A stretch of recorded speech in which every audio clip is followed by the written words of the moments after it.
Hello student, good morning. Welcome back to another video. આપણે last લેક્ચરમાં કાર્બોદિત વિશે ભણ્યા હતા. કાર્બોદિતનું થોડું એવું રિવાઇઝ કરી લઈએ, પછી આપણે આજના લેક્ચરનું ડિસ્કસ કરીએ.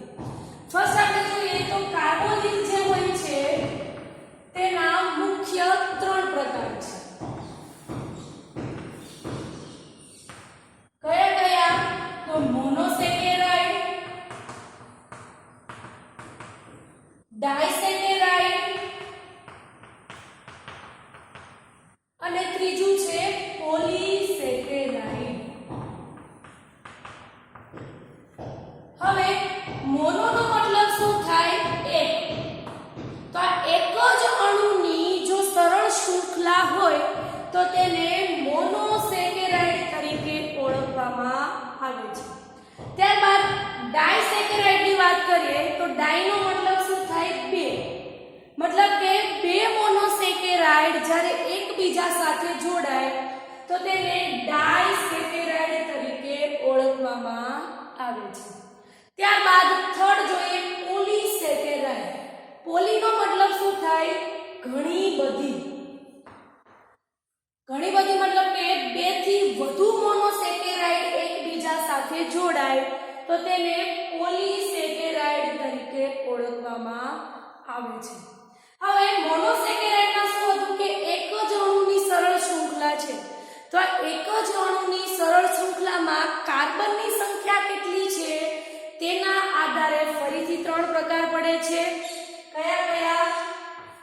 તો ટ્રાયોસ શર્કરા, પેન્ટોઝ શર્કરા અને હેક્સોઝ શર્કરા.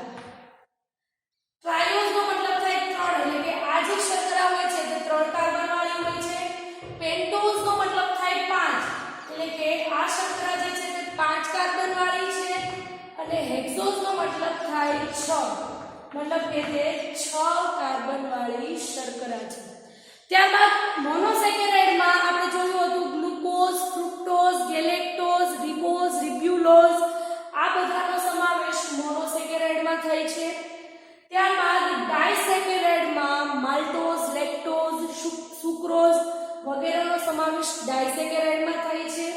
ત્યારબાદ પોલીસેકેરાઇડમાં સેલ્યુલોઝ, સ્ટાર્ચ વગેરેનો સમાવેશ પોલીસેકેરાઇડમાં થાય છે. ક્લિયર? હવે આપણે આજના લેક્ચરની વાત કરીએ તો આજના લેક્ચરમાં આપણે એમિનો એસિડ વિશે ભણવાનું છે. શેના વિશે ભણવાનું છે? Amino acid.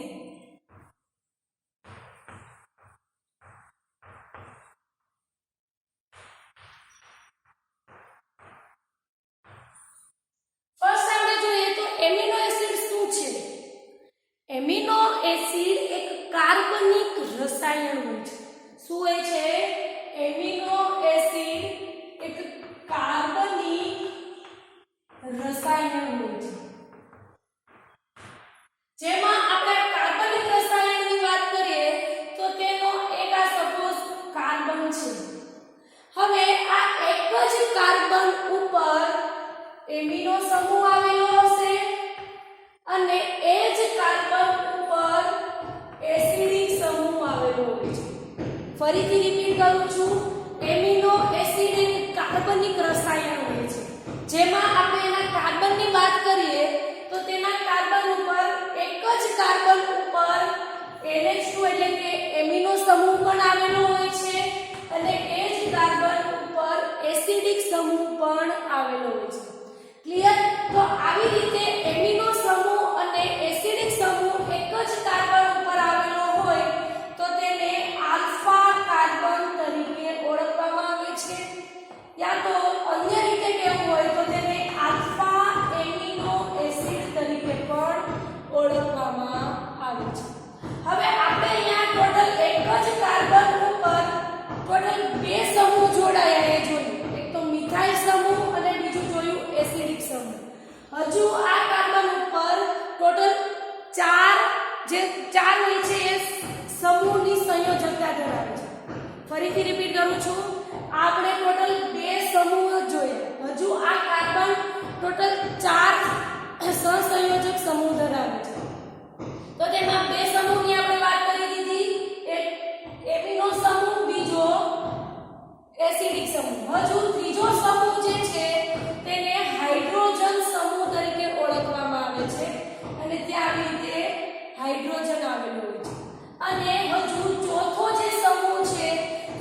વિવિધ સમૂહ આવેલા હોય છે અને વિવિધ સમૂહ આવેલા હોય તેને R તરીકે ઓળખવામાં આવે છે. આ R જે છે તે વિસ્તૃત પ્રકારના એટલે ટોટલ 20 પ્રકારના એમિનો એસિડ ધરાવે છે. આ R ટોટલ કેટલા 20 પ્રકારના એમિનો એસિડ ધરાવે છે. અથવા તો એવું કહી શકાય કે આ R જે છે તે ઘણા બધા પ્રકારના એમિનો એસિડ ધરાવે છે. આપણે વાત કરીએ પ્રોટીનની તો પ્રોટીનમાં ટોટલ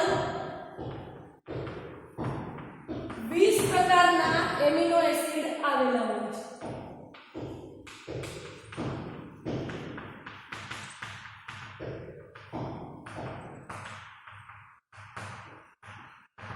અહીંયા પ્રોટીનમાં એવો શબ્દ એટલે વાપરવામાં આવ્યો છે કારણ કે આપણે જે પ્રોટીન હોય છે એ પ્રોટીન એમિનો એસિડનો બનેલો હોય છે અને આ માત્ર કોઈ એક જ એમિનો એસિડથી પ્રોટીન નથી બનતો. જ્યારે 20 એમિનો એસિડ એકબીજા સાથે જોડાશે ત્યારે પ્રોટીનનું નિર્માણ થાય છે. એટલા માટે અહીંયા શબ્દ વાપર્યો છે પ્રોટીનમાં ટોટલ 20 પ્રકારના એમિનો એસિડ હોય છે.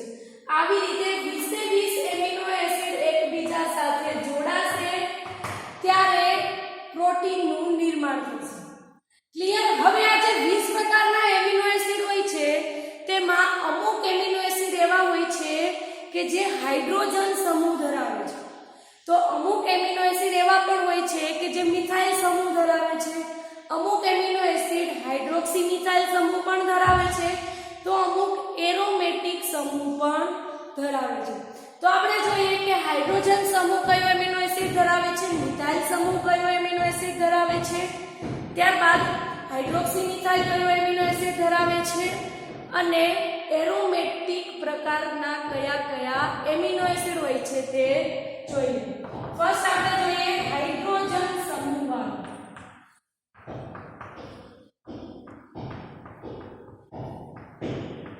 હાઇડ્રોજન સમૂહ જે છે તે એક ગ્લાયસિન નામનો એમિનો એસિડ છે. ગ્લાયસિન નામનો એમિનો એસિડ હાઇડ્રોજન સમૂહ ધરાવે છે. ત્યારબાદ આપણે મિથાઇલ સમૂહની વાત કરીએ.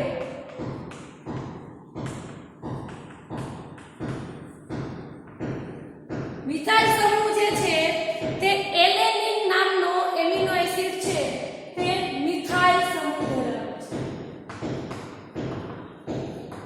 બધા યાદ રાખવાના છે હાઇડ્રોજન સમૂહ કયો એમિનો એસિડ ધરાવે છે, મિથાઇલ સમૂહ કયો એમિનો એસિડ ધરાવે છે.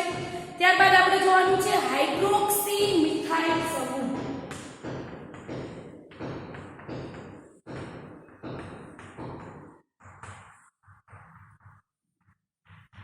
આ હાઇડ્રોક્સી મિથાઇલ સમૂહ જે છે તે સેરીન નામનો એમિનો એસિડ ધરાવે છે. કયો એમિનો એસિડ? સેરીન નામનો એમિનો એસિડ. હવે આપણે જોઈએ કે જે કાર્બોક્સિલ સમૂહ છે તેમાં એમિનો એસિડ જે છે તે અમુક એસિડિક હોય છે, અમુક તટસ્થ હોય છે, અમુક બેઝિક હોય છે. જેમાંથી આપણે અત્યારે એક એક એક્ઝામ્પલ લેવાના છે કે સૌથી સ્ટ્રોંગ બેઝિક કયો છે એમિનો એસિડ, સૌથી સ્ટ્રોંગ એસિડિક એસિડ કયો છે, મતલબ કે સૌથી સ્ટ્રોંગ એસિડિક પ્રકારનો એમિનો એસિડ કયો છે અને સૌથી સ્ટ્રોંગ તટસ્થ એમિનો એસિડ કયો છે. ક્લિયર? તો પહેલા સૌથી સ્ટ્રોંગ એસિડિક જોઈએ.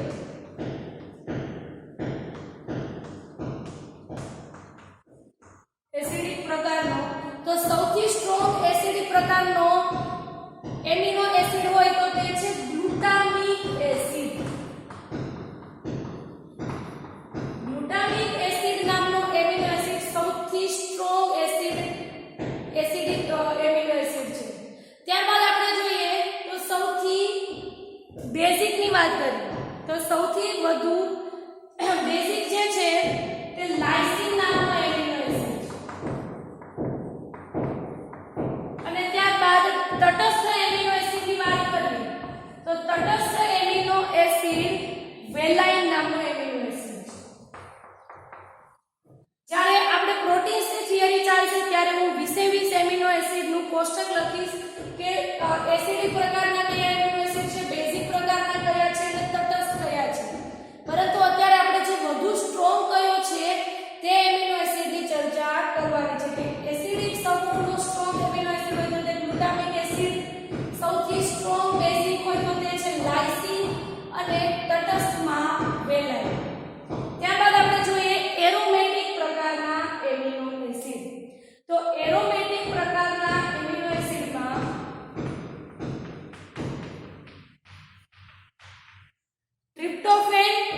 ત્યારબાદ ટાયરોસિન અને ત્રીજું છે ફિનાઇલ એલેનિન.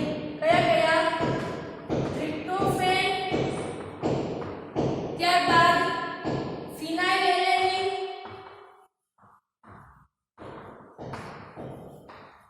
અને ત્રીજું છે ટાયરોસિન.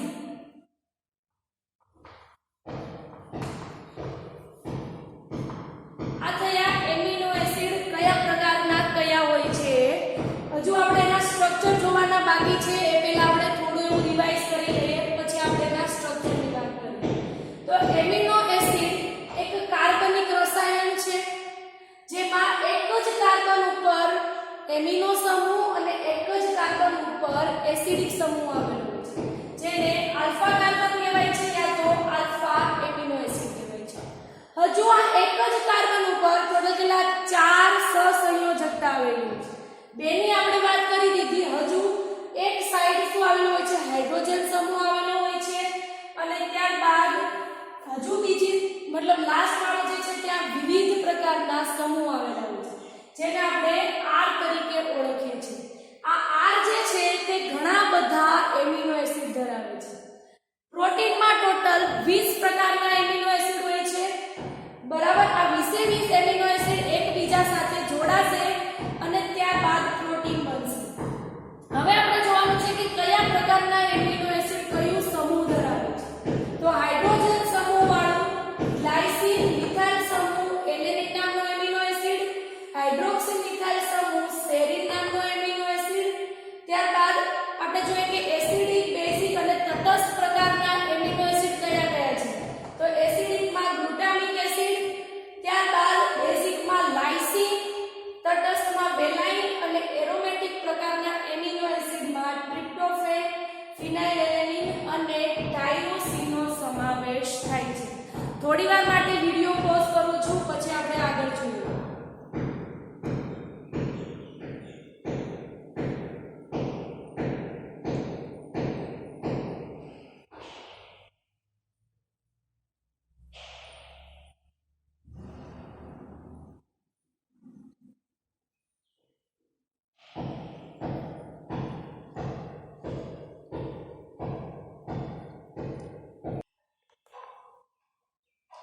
ઓકે, તો હવે જોઈએ કે એમિનો એસિડનો વિશેષ ગુણ એ છે કે તે NH2 અને COOH સમૂહ જે છે તે આયનીકરણ પ્રકૃતિના હોય છે, જેથી શું થશે કે જુદી જુદી pH વાળા જે દ્રાવણ હશે તેમાં એમિનો એસિડની રચના બદલાતી રહે છે. આપણે જોઈએ સપોઝ આ CH છે, ક્લિયર.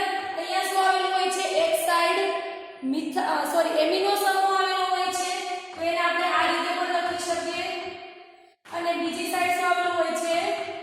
એસિડિક સમૂહ અને ત્યારબાદ R આવેલું હોય છે.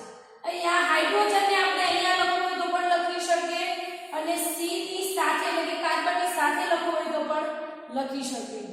ત્યારબાદ આ રીતે પણ લખી શકીએ. અન્ય રીત જોઈએ તો અન્ય રીતમાં આપણે અહીંયા જોઈએ તો CH, ત્યારબાદ આપણે COO માઈનસ પણ લખી શકીએ.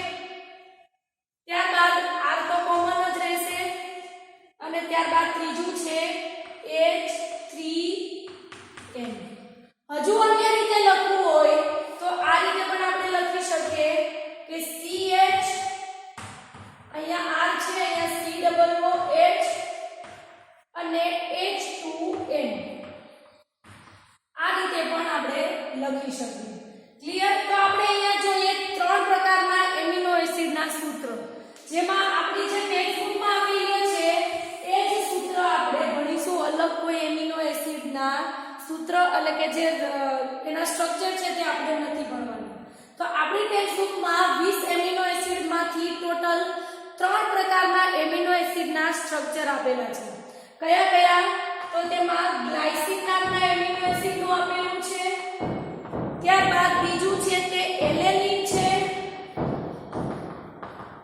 અને ત્રીજું છે સેરીન. હવે હમણાં આપણે જોયું હતું તો ગ્લાયસિન જે એમિનો એસિડ છે તે કયો સમૂહ ધરાવે છે? હાઇડ્રોજન સમૂહ. ત્યારબાદ એલેનિન જે છે તે કયો? મિથાઇલ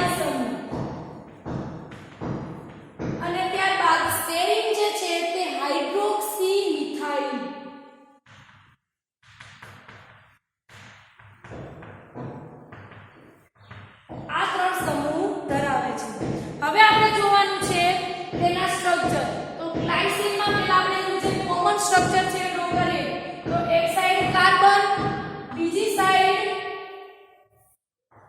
એમિનો સમૂહ ઉપર કાર્બોક્સિલ સમૂહ, આ સાઈડ હાઇડ્રોજન, અને આ પ્રકારનો એમિનો એસિડ કેવો છે? હાઇડ્રોજન સમૂહ વાળો છે. તો અહીંયા પણ શું આવશે? હાઇડ્રોજન. આ આપણે સ્ટ્રક્ચર ડ્રો કર્યું ગ્લાયસિન નામના એમિનો એસિડ. કેવી રીતે યાદ રાખવાનું છે? પહેલા એ જોવાનું છે કયો સમૂહ ધરાવે છે. એ સમૂહના આધારે આ ત્રણ જે છે તે બધા 20 એમિનો એસિડમાં આટલું કોમન જ આવવાનું છે. માત્ર ફરક ક્યાં પડશે? અહીંયા પડશે. તો આ જે છે તે હાઇડ્રોજન સમૂહ વાળો એમિનો એસિડ છે, તો અહીંયા શું આવશે? હાઇડ્રોજન આવશે. ત્યારબાદ આપણે વાત કરીએ એલેનિન. તો આ ત્રણ પહેલા આપણે કોમન લખવાનું છે C NH2 COOH અને